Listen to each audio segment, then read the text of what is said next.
Saudara dan saudari yang dikasihi Tuhan, selamat jumpa kembali dengan saya, Romo Valentinus Teja Antara SIY, di rumah kita tercinta, Wisma Kencana Channel. Semoga Anda semua dalam keadaan sehat, sejahtera, dan bahagia. Mulai dari tayangan ini, kita akan berbicara mengenai tema yang besar, yaitu keluarga. Bukan perkawinan, bukan anak-anak, tetapi keluarga. Dan tema yang mau kita dalami adalah keluarga sebagai eklesia domestika. Mungkin dalam hati kita ada yang bertanya, apa sih artinya keluarga sebagai eklesia domestika? Secara singkat saya bisa menjawab arti eklesia domestika bisa dimengerti menurut beberapa ahli. Santo Yohanes Chrysostomus berpendapat bahwa eklesia domestika adalah tempat Yesus Kristus hidup dan berkarya untuk keselamatan manusia dan berkembangnya kerajaan Allah. Anggota-anggota keluarga terpanggil untuk iman dan hidup kekal adalah peserta-peserta dalam lingkup kodrat ilahi. Lihat Petrus 2 ayat 1-4. Selain itu, para anggota keluarga mengambil bagian dalam kodrat ilahi yang adalah rahmat dari Allah sendiri. Martabat indah dan tinggal dari keluarga modern sekarang ini semakin hilang. Pengaruh zaman modern yang bersifat konsumtif, hedonisme, dan semakin individualis membuat keluarga kehilangan kesadaran akan panggilan yang istimewa ini. Marilah kita coba menggali lebih jauh misi keluarga di dunia ini dengan melihat hakikat dan martabat keluarga Kristiani dalam Gereja Kudus. Tidak lupa saya mengucapkan banyak terima kasih atas dukungan para YouTuber yang terkasih Anda sekalian. Anda telah membuat pastoral keluarga ini tetap eksis dengan mensubscribe, mengklik like, memberi komen, atau pencet bel. Selamat mengikuti konten pastoral keluarga ini sampai tuntas.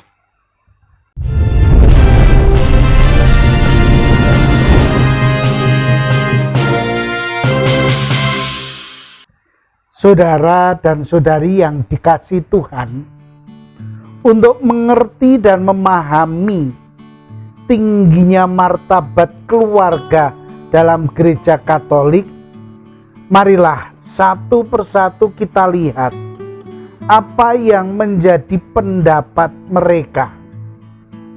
Saya mulai dengan ensiklik Familiaris Consortio, menyebutkan secara jelas bahwa keluarga sebagai gereja mini itu tercatat di dalam artikel 49, dan sebutan keluarga sebagai gereja mini merujuk pada panggilan keluarga yang juga merupakan panggilan gereja. Gereja dipanggil untuk mewartakan kerajaan Allah. Demikian pula halnya keluarga sebagai unit terkecil dari gereja dipanggil untuk tugas perutusan yang sama. Dengan kata lain, keluarga juga dipanggil untuk membangun kerajaan Allah dalam sejarah dunia ini dan juga membangun keluarga di dunia dengan ikut menghayati kehidupan dan misi gereja. Indah sekali. Santo Yohanes Paulus kedua atau Paus kita, ketika menjadi paus secara ringkas mengatakan dalam ensiklik Evangelii Nuntiandi, dikatakan keluarga patut diberi nama yang indah, yaitu sebagai gereja rumah tangga. Artikel 71. Hal ini berarti bahwa di dalam setiap keluarga Kristiani terdapat bermacam-macam segi dari seluruh kehidupan gereja sendiri. Lihat, yang pertama, sebagai gereja, keluarga itu merupakan tubuh Yesus Kristus. Yang kedua, sebagai gereja, setiap keluarga dipanggil untuk menyatakan dan mewujudkan kasih Allah itu yang sungguh luar biasa, baik di dalam maupun di luar keluarga. Oleh karena itu, setiap anggota keluarga diberi makan sabda Allah dan sakramen-sakramen.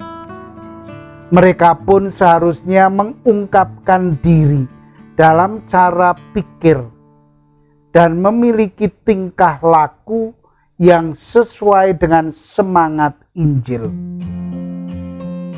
Keluarga harus menjadi tempat yang baik bagi setiap orang untuk mengalami kehangatan, cinta, kesetiaan, sikap saling menghormati, dan mempertahankan kehidupan. Dalam keluarga, Kristus yang adalah kepala gereja juga hidup bersatu dengan keluarga. Keluarga menjalin persekutuan dengan Kristus sang kepala gereja. Maka gagasan gereja yang disampaikan oleh Santo Paulus menjadi nyata manakala setiap anggota keluarga mengambil bagian dalam kehidupan Kristus sesuai dengan perannya masing-masing. Menyadari itu, begitu tingginya gereja memberikan dan mengangkat martabat keluarga dalam tata keselamatannya. Sungguh tidak ada institusi sosial yang telah diberi penghargaan yang begitu mulia selain keluarga. Oleh karena itu, marilah kita mencoba untuk membicarakan martabat dan artinya ini, sambil menyadari bagaimana dengan keluarga kita masing-masing. Apakah keluarga kita sudah layak disebut sebagai keluarga mini, keluarga rumah tangga dari keluarga kerajaan Allah ini?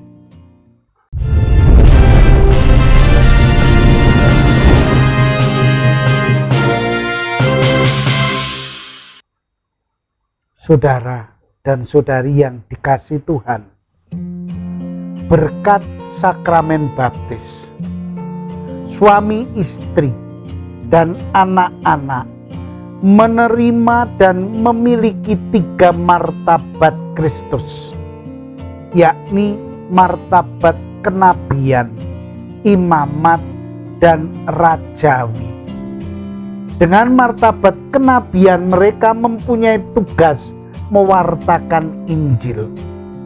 Dengan martabat imamat mereka mempunyai tugas menguduskan hidup ini, terutama dengan menghayati sakramen-sakramen dan hidup doa di dalam keluarga kita. Dan dengan martabat rajawi mereka mempunyai tugas untuk melayani sesama. berkat sakramen baptis pula mereka menjadi anggota gereja dan ikut membangun gereja itu sendiri.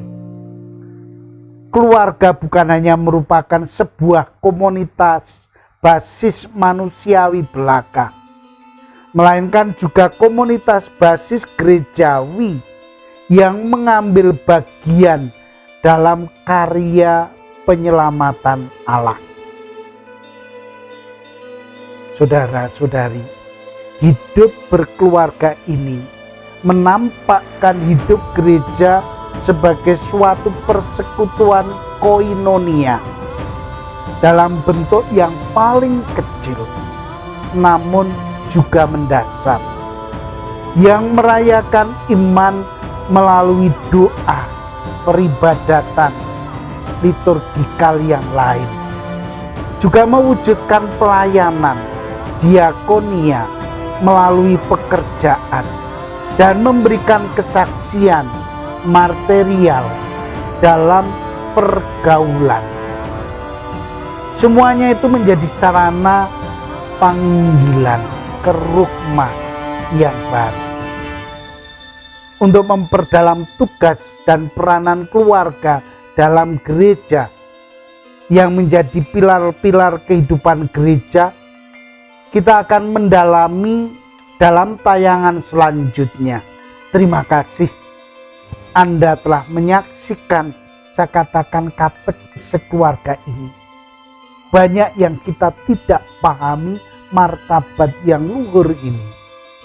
Semoga hal ini berguna bagi Anda untuk membangun keluarga Kristiani yang sejati dan membantu keluarga Anda untuk menjalankan perutusannya sesuai dengan martabatnya. Akhir kata, terimalah salam kasih saya. Vivat Cor Jesu per Cor Marie. Hiduplah hati kudus Yesus melalui hati Bunda Maria. Amin.